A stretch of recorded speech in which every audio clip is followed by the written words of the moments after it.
विभूतिभूषण त्रिपाठी गल्प चंद्रहार। सकाळे चा सहित एक कठोर संवाद परिवेषण करागला। काली रातिरे घरे चोरी हो जाइछि। चोर डकायत जे सिंधी काटी घर भांगी चोरी करिसंती ताहा नुहे, घर ढेंकी कुंभीर। गृहिणी प्राय मोते उद्देश्य करी कहि चलीथिले जे मु गोटाए भोलानाथ, मु मोर ऑफिस काम सांगसाथी क्लब प्रभृति छड़ा किछि तो आउ जानिली नाही कि बुझिली नाही। एही अपदार्थ चाकर पूजारी को दले नहीं एते बड़ संसार को चलाइबा जे की कष्टकर व्यापार से अंगे निभाइछंती बा जे चंद्र सूर्य सृष्टि करिछंती सेई जानिले जानुथिबे। मोते कहिबार कोनोसी अर्थ नाही, किंतु निज शोइबा घर खट तळु जेतेबेले जिनिस हरणचाल हेलाणी से कथा तांकु नितांत बाध्य होई मते कहिबाकु पडुछि। कारण पुलिस को खबर देबाकु हेबो कि कोन करिबाकु हेबो से कथा मोर जानिबा कथा। ए सबु सरकारी कथा कानरे पकाई सारिबा परे तांकर छुट्टी। जुगपत विस्मय और आतंकरे मु स्तब्ध होई गली। मोर वाक्य स्फुरिला नहीं। कौन हैला? शोइबा घर खट तळु कौन कौन चोरी जाइछि? जगुमार चंद्रहार 4 केरा 15 भरी 2 वर्षर दरमा जमा करी आम बणिया पाखरे गत साले जो चंद्रहार से गढ़ी सेई गोटे छोट टीण बाक्सरे चाबी पकाई शोइबा घर खट तले रखिथिला। मांक मुंड तळु पदार्थ जीव एते बहप कार, किंतु काली रातिरे ए असंभव संभव होइछि। बाक्स खोला पड़ी, चंद्रहार नहीं। जगुआ माँ गुहाल घरे बसी कांदी कांदी अस्थिर। उपाय आउ कौन? फोन आड़ को हाथ बढ़ाइली। गृहिणी तो प्राय माड़ी आसिले। थाउ थाउ फोन करने आगु कथाटा टिके बुझीबाकू चेष्टा कर, कहले एते बेले जाके से जहाँ कहीगले ताहार तात्पर्य बुझीबार मोर क्षमता लोप हेलानी। दिन राति सरकारी फाइल रांपी रांपी मोर बुद्धिशुद्धि हजिलानी। अरे बाबू पुलिस को कौन कहब? कहली परा घर ढेंकी कुंभीर, घर आड़े टिके दृष्टि पड़ू। घर द्वार अगण आड़क मेला, से मेला द्वार बाटे चाहिली। उत्सव गामुछा पिंधि धोब पैतारे चाबी पेंथा झुलाई धम धम होई रोषेई घर आड़े पशि जाउछि। गाधुआ घर रंकर लुगा कचार आवाज शुभुछि। जगुआ माता गुहाल घरे आउ कौन देखिबी? गृहिणी घसी होई पाख चौकी बसिले एवं सरल भाव में केतेक घर कथा जहाँ कहले ताहार मर्म हेउछि मोटामोटी एहीपरि। ए काम हेउछि रंकर आउ काहारी नुहे। उत्सव तो पिलादिनु एई घरे मनीष होई बढ़िछि। ता हाथ में घरर सबु संपत्ति निश्चिंत छाड़ी जाई हेबो, ता कथा बिल्कुल उठी पारे ना। जगुआ माता जगुआ माँ बिचारी दुखीरंकी विधवा झीटीए महार्द नहीं गृहिणींकर धर्म झील होइछि। केते कष्टरे पेट पाटी मारी दरमा गंडाक जमाई जमाई खंडिए अंटा बिछा करिथिला जे भल करी ताकू एपर्यंत हेले पिंधि नाही। बाक्सरे साइति रखिथिला। जानी यात्रा पर्वपर्वाणी रे थरे अधे पिंधिथिबो। एई जगुआ माँ ताकू तो पाखरे पुराई देला नाही। माँ पाखरे कांदी कहिला, माँ मोते विदा करि दियो, ए रंक ज्वालारे आउ रही पारिबी नाही। रंक से कथा शुणिला। सेई दिनु तार असकत सेई ए काम करिछि, ता छड़ा आउ केही नुहे। बुझिबारे मोर गोलमाल होईगला। प्रत्याख्यात प्रेमर ए तो अद्भुत रीति, ए तो एक चमत्कार गपर खोराकी जोगाइब। मोर कौतूहल बेस गाढ़ होई आसिलानी। सिगारेट लगाई कहली, हाँ तापरे तापरे आउ कौन? पुलिस रे शीघ्र खबर दियो, सेमाने आसी खानतलासी करंतु। माइकिनियाटार 15 भरीर जिनिसटा कौन घर कुआड़े उभेई गला? फोन रे पुलिस इन्स्पेक्टर को संक्षेप घटनाटी जणाइली। ऑफिस बेल मध्य होई गलानी। पुलिस तांकर कर्तव्य करिवे। मोर एथिरे भाबिबार बा कहिबार कौन अछि? ऑफिस बाहरी गली। मझिरे इन्स्पेक्टर बाबूंका फोन। मोर जदि कोनोसी आपत्ति न थाए सेमाने पूजारी चाकर और जगुआ माँ को थाना को नेबाकू चाहती। मोर एथिरे बा काहींकी आपत्ति हेबो सेई कथा जणाई देली। ऑफिस रु डेरी रे फेरी देखिली उत्सवा पूजारी रोषेई घरे, गृहिणी प्रसाधन रत्ता। जगुआ माँ पुओ को नहीं दांडरे खेलाउछि। आउ रंक को सेमाने थाना रे अटकाइछंती।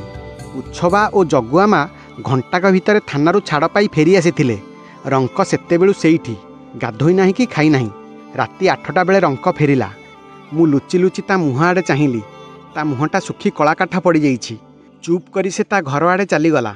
दांड पिंडारे आराम चेयर रे पड़ी समस्त व्यापारटा मु बुझिबाकू चेष्टा कली। प्राय वर्षे हेलानी एई रंक ए घरे काम करुछि। दिने हेले ता कामरे कोनोसी त्रुटि दृष्टि रे पड़ी नाही। किछि कहिबाकू हुएनी, बतेइबाकू पड़े नाही। किए आसिला गला तांको कथा बुझिबा ठारू छुआ पिलांक कथा, गोरु गाई, बासन मजा, लुगा कचा, बजार हाट सबुथिरे रंक। से केतेबेले गाधाए केतेबेले खाए केही जानती नाही। राति न पाहुणु तार काम आरंभ हो जाइथिबो। सकाळु उठिला बेलकू नेंथा नेंथा बासन मजा होई थाक थाक करी रखा जाइथिबो। गुहाळ घरु पित्तल बाल्टी रे दूध दुही आनी थोई देई गाधुआ घरे पशिबो। धुआ घसा सारी तापरे बजार, सेठू फेरी छुआंकू गाधोई पाधोई देई बेश करी देबा।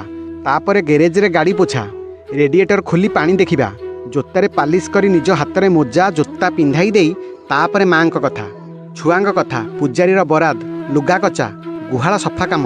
ଦିନ ଗଡ଼ିଯିବଣି, ମା ପାଟି କରିବେ। କିରେ ଏବେ ଗାଧେଇ ଯା, ଭାତ ବଢ଼ା ହେଲାଣି। ଉଚ୍ଛବା ତା ପାଇଁ ଭାତ ବାଢ଼ି ଦେଇ ନିଜେ ଖାଇ ବସେ। ରଙ୍କ ଖାଇ ବସୁ ବସୁ ଦିନ 3ଟା। ବେଳେବେଳେ ଭାବେ ରଙ୍କ ନଥିଲେ ଏ ଘର ଚଳନ୍ତା କିପରି।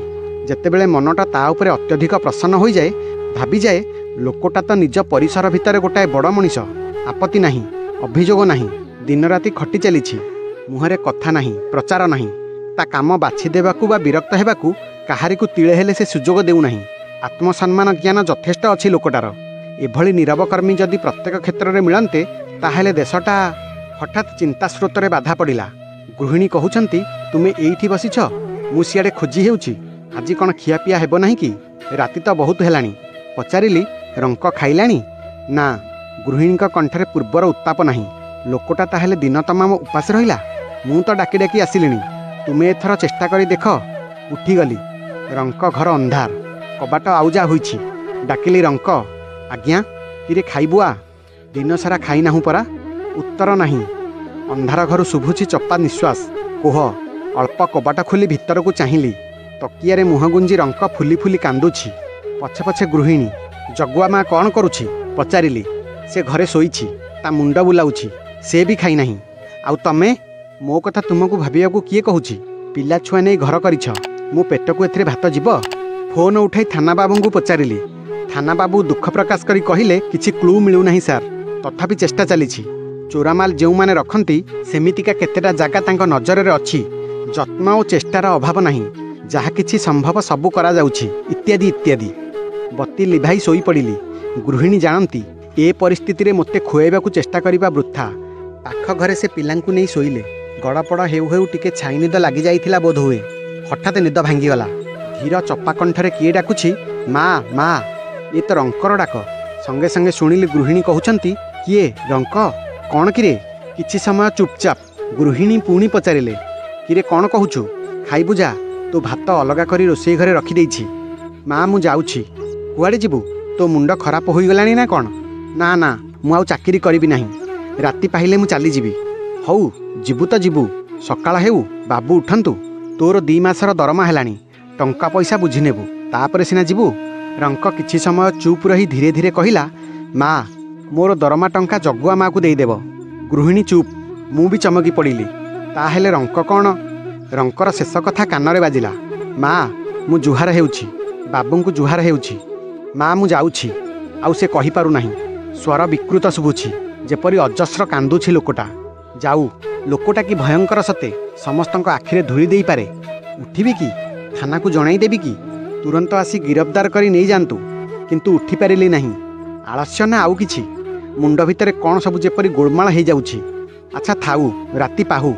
ସକାଳେ ଡେରିରେ ନିଦ ଭାଙ୍ଗିଲା। ଉଠି ଶୁଣିଲି, ରଙ୍କ କେହି ନ ଉଠୁଣୁ ଚାଲିଯାଇଛି। ଆଉ ଜିନିଷପତ୍ର କିଛି ନେଇନାହିଁ। ପାଟଣାରୁ ଯେଉଁ ନାଲି କମ୍ବଳଟା ତାକୁ ଆଣି ଦେଇଥିଲି, ସେଟା ଭଙ୍ଗା ହୋଇ ଗୋଟାଏ କୋଣରେ ରଖା ହୋଇଛି। ସାଙ୍ଗସାଥୀ ସମସ୍ତେ କହିଲେ ମୁଁ ନିପଟ ଓଲୁଟାଏ। ଜାଣୁ ଜାଣୁ ଚୋରଟାକୁ ହାତଛଡ଼ା କରିଦେଲି।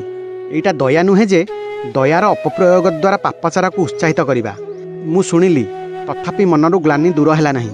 ରଙ୍କର ସେହି ଅସ୍ପଷ୍ଟ ରୁଦ୍ଧ କଣ୍ଠ, ମା ମୁଁ ଯାଉଛି, ମଝିରେ ମଝିରେ ମୋର କାନରେ ବାଜି ଉଠେ। ମୁଁ ଅନ୍ୟମନସ୍କ ହୋଇଯାଏ। ସବୁ ପୁଣି ପୂର୍ବ ପରି ଚାଲିଲା। ନୂଆ ଚାକର ଆସିଲା। ରଙ୍କର ଅଭାବ କ୍ରମେ କ୍ରମେ ଅଭ୍ୟାସ ହୋଇଗଲା। ଦିନ ଗଡ଼ି ଚାଲିଲା। ପ୍ରାୟ ମାସେ ଖଣ୍ଡେ ପରେ ଅଫିସରୁ ଫେରି ଦେଖେ, ଘରଟା କେମିତି ଅଦ୍ଭୁତ ଭାବରେ ଚୁପଚାପ। କେହି କୁଆଡ଼େ ଦେଖାଯାଉନାହାନ୍ତି। ଡ୍ରଇଂ ରୁମ୍ ପାର ହୋଇ ଭିତରକୁ ଆସି ଦେଖେ, ଚେୟାରରେ ସ୍ତବ୍ଧ ହୋଇ ବସିଛନ୍ତି ଗୃହିଣୀ। ଗୋଡ଼ ପାଖରେ ଜଗୁଆ ମା ଆଖିରେ ଲୁଗା ମାଡ଼ି କଇଁ କଇଁ ହୋଇ କାନ୍ଦୁଛି। ତଳେ ଥୁଆ ହୋଇଛି ଚନ୍ଦ୍ରହାର। ଗୃହିଣୀ ଉଠି ଦୀର୍ଘ ନିଶ୍ୱାସ ପକାଇ ଅତି ଅଳ୍ପ କେଇପଦ କଥାରେ ବୁଝାଇ ଦେଲେ ସମସ୍ତ ରହସ୍ୟ। 2-2.5 ମାସ ତଳେ ଯେଉଁଦିନ ଆମ ଘରେ କ'ଣ ଗୋଟାଏ ବଡ଼ ପର୍ବ, ବହୁତ ଲୋକ ଆସିଥାନ୍ତି ଖାଇବାକୁ, ବହୁତ ମାଇପେ ବି। ଜଗୁଆ ମାର ଝିଆରୀ ସେଦିନ ଆସିଥିଲା। ତା ଅଣ୍ଟା ଖାଲି ଦେଖି ଜଗୁଆ ମା ତରବରରେ ମାଙ୍କ କାନିରୁ ଚାବି ଖୋଲି ନେଇ ବାକ୍ସ ଖୋଲି ତା ଚନ୍ଦ୍ରହାର କାଢ଼ି ଝିଆରୀ ଅଣ୍ଟାରେ ପିନ୍ଧାଇ ଦେଇଥିଲା। ତା ପରଦିନ ଝିଆରୀ ଗଲା ଜ୍ୱାଇଁଙ୍କ ସାଙ୍ଗରେ ପୁରୀ। ଜ୍ୱାଇଁ ସେଠି କାମ କରନ୍ତି। କାଲି ରାତିରେ ସେ ଫେରି ଆସିଛି। ଆଜି ଆସିଥିଲା ପିଉସୀକୁ ଦେଖିବାକୁ। ଚନ୍ଦ୍ରହାର ଫେରାଇ ଦେଇଛି। ଜଗୁଆ ମା ବାଉଳିଟାଏ। ତା ମନରେ କିଛି ରହେ ନାହିଁ। ରଙ୍କର 2 ମାସର ଦରମା। ଗୃହିଣୀ ଜଣାଇଲେ ଯେ, ତାର 2 ଗୁଣ ଟଙ୍କା ରଙ୍କର ଘର ଠିକଣାରେ ସେ ଆଜି ମନି ଅର୍ଡ଼ର କରି ପଠାଇ ଦେଇଛନ୍ତି। ପଚାରିଲି, ସେ କ'ଣ ତା ଗାଁରେ ଥିବ ଏବେ? ଭାରି ଗଳାରେ ଗୃହିଣୀ କହିଲେ, ମୁଁ ଜାଣେ ସେ ଘରେ ଥିବ। ସେ ଆଉ କେଉଁଠି ଚାକିରି କରିବ ନାହିଁ, ମୋତେ ସେ କହିଯାଇଛି।